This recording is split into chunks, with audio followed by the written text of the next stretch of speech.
Good morning everyone. चलिए आज हम लोग देखते हैं डिटर्मिनेंट्स का एक नया एक्सरसाइज है। ठीक है, वो उसमें हमको एक डिटर्मिनेंट्स दिया रहेगा, उसका क्या निकालना है, माइनर्स और कोफैक्टर्स निकालना है। ठीक है, ये हमारा 2/2 में डिटर्मिनेंट्स है और ये भी 2/2 डिटर्मिनेंट्स है, लेकिन ये 3/3 है। 2/2 डिटर्मिनेंट्स जब रहेगा उसका माइनर्स और कोफैक्टर निकालना बहुत ईजी है। पहले चलिए फर्स्ट नंबर क्वेश्चन देखते हैं। पहले एक चीज़ देखिए, माइनर्स क्या होता है। ठीक है,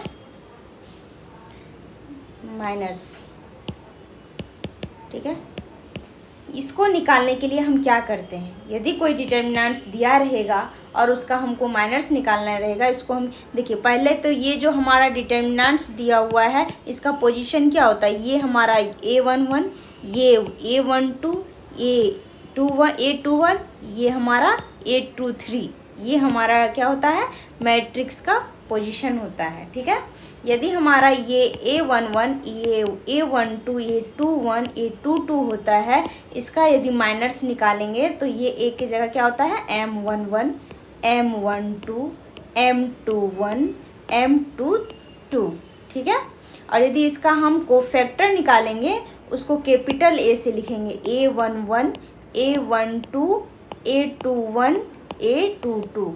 ठीक है, इस तरह से यदि माइनर्स होगा तो वो M से डिनोट होगा, M11, और कोफैक्टर होगा तो वो कैपिटल A से होगा। और ये हमारा क्या है, एलिमेंट का पोजीशन होता है, इसको हम A11, A12, A21, A22। यदि हमारा थर्ड 3/3 होता है तो उसमें हमारा A11, A12, A13 होता है। ठीक है, चलिए पहले हम 2/2 है तो उसका देखते हैं। समझ में आ गया।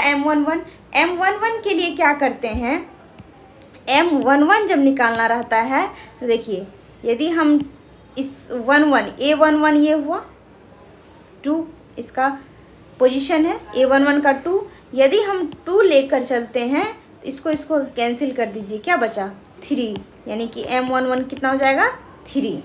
ठीक है, अब देखिए ये M12 हो गया, M12 क्या है, M12 -4 है, यदि इसको लेके चलेंगे तो इसको ऐसे कैंसिल कीजिए, ये M12 क्या माइनस क्या निकल जाएगा 0। ठीक है, ऐसे ही करके निकालना है। और कोफैक्टर देखिए, कोफैक्टर का हमारा फॉर्मूला होता है -1 × I+J, और ये M11। ठीक है, ये फॉर्मूला होता है किसका, कोफैक्टर का।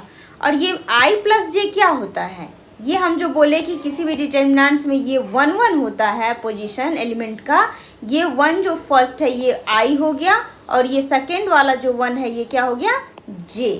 ठीक है, चलिए क्वेश्चन बनाएंगे तो सब समझ में आ जाएगा। ठीक है, देखिए क्वेश्चन है तो इसको क्या करेंगे, पहले लिखेंगे। ठीक है, जो हमारा ये डिटर्मिनेंट्स दिया हुआ है 2/2, तो डिटर्मिनेंट्स इक्वल टू सॉल्यूशन,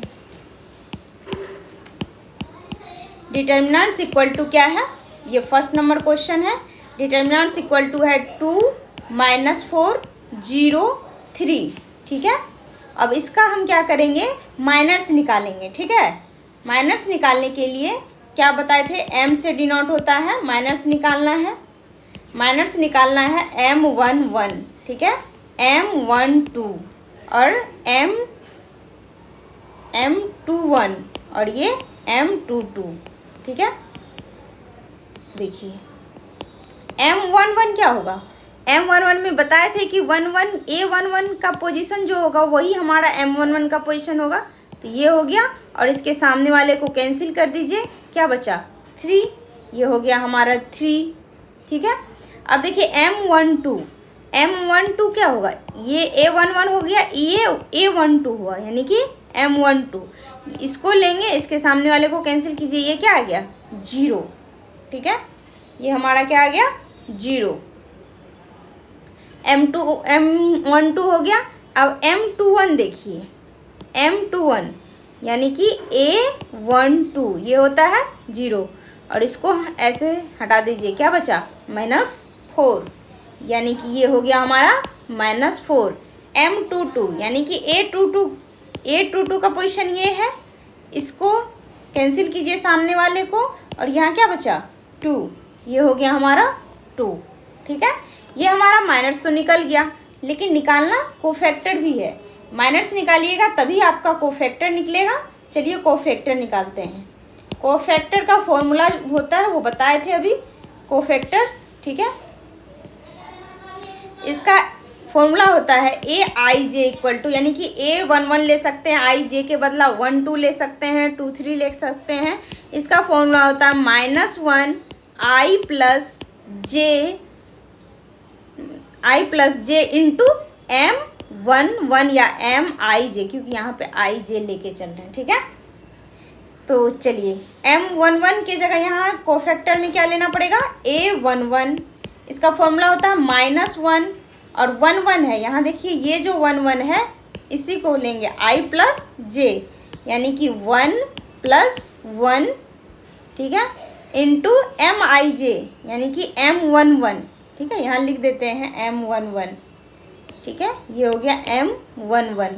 ठीक है, अब देखिए ये हो गया -1 का पावर क्या हो गया 2, M11 तो अभी निकाले थे, ये है 3 इंटू कितना हो जाएगा 3, यानी कि ये -1 का स्क्वायर करेंगे तो 1 इंटू 3 इक्वल टू 3।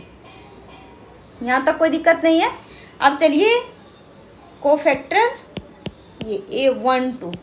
ठीक है, इसका क्या फॉर्मूला बताए थे अभी, -1 1 प्लस 2, I क्या है 1, यहाँ I क्या है 1, J क्या है 2, यानी कि 1 प्लस 2 होगा, 1 प्लस 2 इंटू M12, यानी कि ये हो गया -1 का पावर 3। ठीक है, चलिए इसको थोड़ा बढ़ा के लिख देते हैं, -1 का पावर 3 और M12 का वैल्यू कितना आया था 0, यानी कि 0। -1 को यदि क्यूब है तो ये हो जाएगा हमारा -1, लेकिन 0 इंटू 0 है तो सारा क्या हो जाएगा, ये हमारा 0 हो जाएगा। ये A12 निकाल लिए। अब क्या निकालना है, A13 निकालेंगे। ये हो जाएगा -1 1 प्लस 3, क्योंकि 1 3 है, 1 प्लस 3 इंटू M13, यहाँ पे सिर्फ 2/2 है डिटर्मिनेंट्स। ठीक है, अब ये निकलेगा A21, क्योंकि इसमें 2/2 डिटर्मिनेंट्स है तो ये 2 1 होगा तो -1 2 प्लस 1 इंटू M21। ठीक है, -1 का पावर क्यूब होगा इंटू M21 का वैल्यू क्या आया है, M21 का वैल्यू आ गया हमारा -4, यानी कि ये हो गया -4। ये -1 का क्यूब करेंगे तो -1 इंटू -4, ये क्या आ जाएगा हमारा 4। ठीक है, अब देखिए A22 का क्या हो जाएगा, -1 का पावर 2 प्लस 2 इंटू M22। ठीक है, ये थोड़ा डिटेल से बता दिया, आगे इतना नहीं करना है, डायरेक्ट करके लिखेंगे। -1 का पावर 4 इंटू M22 का क्या वैल्यू आया है, M22 का वैल्यू क्या था 2। ठीक है, इंटू 2, यानी कि ये हो गया 1 इंटू 2 इक्वल टू 2। ये हमारा क्या आ गया 2, यही तो हमारा निकालना था। ये हमारा A22, यानी कि ये कोफैक्टर है। A हम डिनोट्स करते हैं कोफैक्टर को और M से माइनर्स को। ठीक है, अब देखिए सेकंड नंबर क्वेश्चन है ACBD। ठीक है, इस सेकंड क्वेश्चन क्या दिया हुआ है हमारा, डिटर्मिनेंट्स इक्वल टू AC, ठीक है, BD। ठीक है, अब इसका हम माइनर्स निकालेंगे। माइनर्स निकालना इजी है, 2/2 डिटर्मिनेंट्स रहेगा तो। ठीक है, माइनर्स निकाल रहे हैं। पहला हो गया हमारा M11, ठीक है, M11 M12 और M21 और ये M22। ठीक है, ये माइनर्स निकाल रहे हैं। M11 को बताए थे, यदि A11 ये है, ठीक है, इसके सामने वाले को कैंसिल कर दीजिए, क्या बचा D, यहाँ D हो जाएगा। और यहाँ देखिए 1 2 ये हो गया A12। ठीक है, इसके सामने वाले को कैंसिल कर दीजिए, क्या बचा यहाँ पे B। ठीक है, और यहाँ देखिए M21 ये A21 होता है। ठीक है, पोजीशन, इसके सामने वाले को कैंसिल कीजिएगा, क्या बचेगा C। और M22 हमारा ये हो गया A22 होता है, इसके सामने वाले को कैंसिल कीजिए, ये क्या आ गया A। ठीक है, यानी कि M11 आ गया हमारा D, अभी बताए थे M12 हो गया हमारा B और M21 C और ये क्या आया था A, अभी जस्ट बताया। अब देखिए ये तो हमारा माइनर्स निकालना जरूरी है जब हम कोफैक्टर्स निकालेंगे, ठीक है। चलिए कोफैक्टर्स निकालते हैं। कोफैक्टर्स A11 का फॉर्मूला होता है -1, सॉरी यहाँ 1 भी होगा, -1 1 + 1 I + j होता है इंटू M11। M11 का वैल्यू कितना है, ये -1 का स्क्वायर करेंगे तो क्या हो जाएगा +1। M11 का वैल्यू क्या है D, यानी कि ये आ गया D। यहाँ हो जाएगा A12, ये हो जाएगा -1 1 + 2 इंटू M12, ठीक है। देखिए -1 का क्यूब करेंगे तो -1 ही रहेगा, इंटू M12 का वैल्यू क्या है B, यहाँ हो जाएगा B, यानी कि ये हमारा -B हो गया। अब देखिए ये आ जाएगा A21, कि ये सेकेंड ऑर्डर है 2/2 ऑर्डर का, ठीक है। A21 यानी कि ये हो जाएगा -1 2 + 1 इंटू M21, ये हो जाएगा हमारा -1 का क्यूब करेंगे -1, M21 का वैल्यू क्या आया था, M21 का C into C equal to -C, ठीक है। A22, ठीक है, -1 2 + 2 इंटू M22, यानी -1 का पावर 4 होगा तो ये +1 हो जाएगा, इंटू M22 का वैल्यू क्या है A इंटू 1 A, ये हमारा क्या हो गया आंसर हो गया। यही तो माइनर्स और कोफैक्टर निकालना था, उसमें भी हमारा डिटर्मिनेंट्स 2/2 ऑर्डर का था, इजी था, ठीक है। कल जो देखेंगे वो हम 3/3 ऑर्डर का डिटर्मिनेंट्स का देखेंगे, ठीक है। Thank you.